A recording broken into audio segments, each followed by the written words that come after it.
Hi, Shaquille O'Neal, Kenny the Jet Smith. Tonight, two teams start fresh for their first game of the season. Both squads believing this will be a great year. Tonight, we'll see the Denver Nuggets playing against the Houston Rockets at Toyota Center. And for Houston, coming into this matchup with no shortage of confidence, they won all 4 games against this team last season. And here we are, opening night of the new NBA season. Every club at this point can be optimistic. Some teams just looking to make the playoffs, others with much higher aspirations, Kenny. Yeah, well, some people would say that you can start with a clean slate. But then certain people are saying we're building off of last year. So this is a continuation. But whatever happened last year to some of those teams who didn't reach their goals, they just can wash it out and start. But there are certain teams saying, yes, we are who we were last year, and watch who we are this year. You want to come out the gate strong. Ernie, I think we're in for an exciting year. And it was a pleasure seeing you in San Tropez on our vacation. Yes. That's a nice aqua machine you got. It was very surprising to see you there, big fella, too. I was memorable. invited. How'd you like my bathing suit, Ernie? Well, let's get it to Kevin Harlan.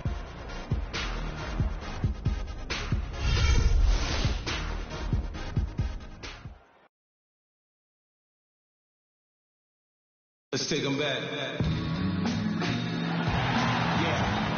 Welcome, everyone, to a brand new season of NBA basketball.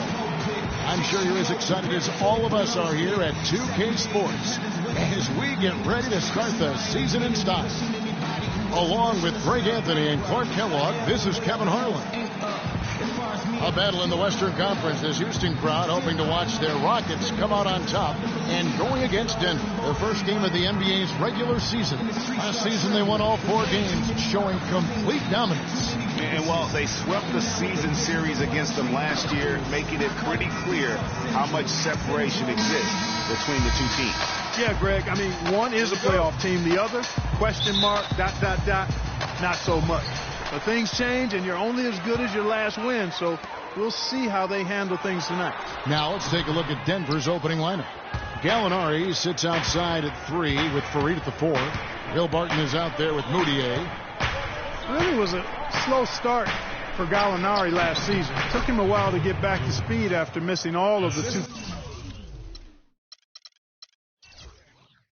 2013-14 season with that torn ACL. Here's Howard. That's good. And it's Kobe with the assist. I like the recognition of the mismatch there, immediately making the defense pay. And the foul is called. He intentionally grabbed him there for some reason. I don't know. Kevin, all I can think of is that he's trying to slow the game down a little bit. Right. That's a stretch, though. Definitely a strange move on his part. And so here's Denver. The dish to Gallinari. It's Fareed, top of the key. Moutier with the ball. And it's Johnson picking him up. Just 5 to shoot. Denver gets it back. The shot's good from Fareed. On offense, here are the Rockets. And here's James outside. That's good.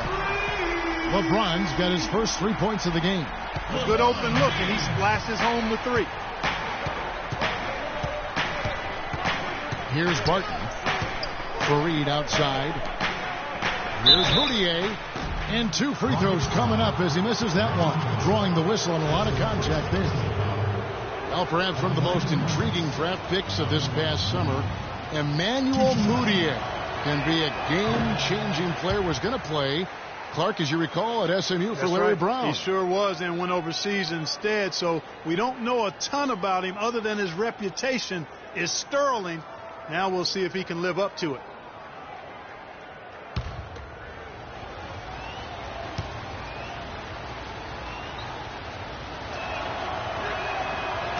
No good on the second free throw. And how about Moutier, guys? He has a very interesting upbringing. Born in the Congo, grew up in Texas, then spent last season in China. Already a very well-traveled young man for a player of his age. Here's Moutier after Magic Johnson's bucket. Gallinari wide open. The Nuggets with another miss. Well, I think he had all the space he needed. He just couldn't find the bottom of the net. Here's Johnson. Yes, it's James picking up the assist. Johnson's got his second basket of the game. And you know, with Moutier, you can't ignore what he does on the court. He has amazing size at the point guard spot, excellent vision, and is a natural playmaker for his squad. Now here's Moutier. Shot to stop the run. And James pulls it down. Clark, their offense has been great here. Yeah, I love the way they've looked really strong and together. Yeah, the ball movement has been terrific, and they've kept the defense off balance. And I think Doris Burke has something for us right now. Doris? Well, Mike Malone had a few moments to share with me. There haven't been many players that have the physical prowess of LeBron James, and he knows that this is going to pose a lot of problems for his team. He told me the most amazing thing to him about LeBron was that he has the ability to be a force at virtually any position on the floor, from point guard to center. He can and does do it all, guys. Thanks again, Doris. They've had assists now on their last 3 baskets. And it's not just their passing, but also the body movement off the ball that's created a lot of those opportunities. Now here's Moutier. Pass to Jokic. He feeds it to Barton. And the shot no good, a bit short. He's got to be disappointed with himself on that one. He has got to knock those down. And the Rockets have lost out on some free agent wars the past few years. They have remained competitive, but you wonder what could have been if they landed or kept some of those big names.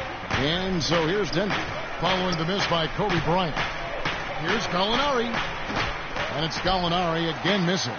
Not really his best quarter as far as scoring. Let's see if he can eventually get back on track. And with the Rockets, it's no secret that they take a very analytical approach to team building. Greg, you and I talked about that. And Clark, you wonder if that hurts them in free agency. Well, when your front office makes no qualms about viewing players as simply just assets, it can be a hard sell to a free agent. Pass to Jokic. Here's Barton, guarded by Kobe. Now in the scoring column with that deuce. 1 for 2 this game. If you give him an inch of space, he's going to make you pay. Jones gets to Kobe. From the line. Breaks a big high bounce and goes in. Jones has got his first basket of the night. Excellent ball movement there, guys. And that's keyed this run. Passing it with purpose. The D hasn't been able to keep up. Tanking is something that all teams that are out of it tend to do. I hate that word, Clark, but it seems to be the one used by a lot. Nuggets didn't really try to hide it last season either. Well, it certainly looked that way. Right around March, they just started sitting key players for no real reason. They framed it as rest, but it didn't quite look that way. Timeout is called, first of the game for the Nuggets. And guys, for the Nuggets, it seemed to come out of the blue for their players. They all felt fresh, but the press release would say they needed rest. So obviously a bit of miscommunication there. For the Rockets, Jordan, he's checked in for LeBron. Wade comes in for Bryant. And it's Nash in for Johnson.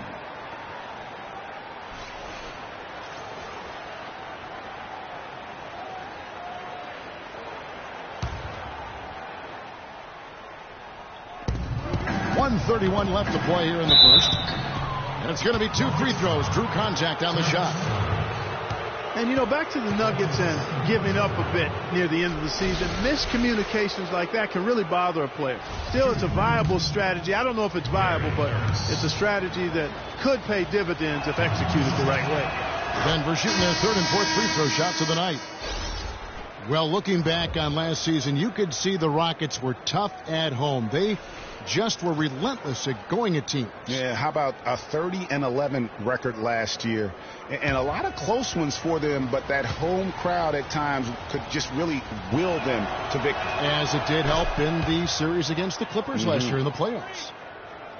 And, for Houston's wins at home, a lot of it had to do with their three-point shooting. I mean, they shot an average of 35% from behind the arc at home, but kept their opponents to under 30% on the year in Houston.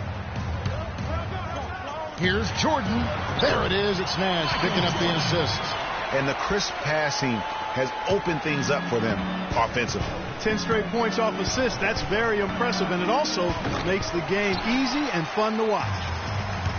And guys, this is what makes Houston so good and why they've been so good for so long. In the last 31 seasons, they've only had 2 losing seasons. Only team in the league to do that.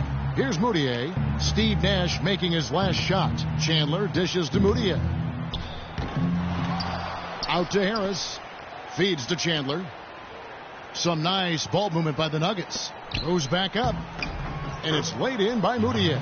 You know, that's been a big part of their offense in the early stages. I mean, their success working the ball inside and getting points from close range, right at the rim. And Clark, they might as well keep doing it. I mean, attack the basket until the defense makes an adjustment. Boy, guys, they've shown some great passing on their last few trips down the floor. Excellent. 4 straight passes leading to scores. Great team play. Now here is Harris. Shot clock and game clock separated by less than 6 seconds. And stolen by Nash. And here we go. Wade heading to the hoop. Finished off the break. Wade's got his first points of the night. Just impressed with the teamwork out there, setting the table for one another. 5 straight baskets, Greg, resulting from assists. They're playing as one unit out there. Good.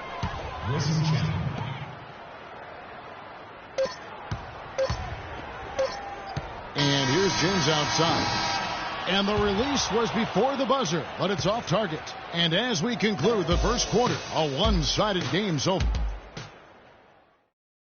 And Dwight Howard, a lightning rod figure around the league, subject to a lot of criticism, but he says he takes comfort in playing the game he still loves.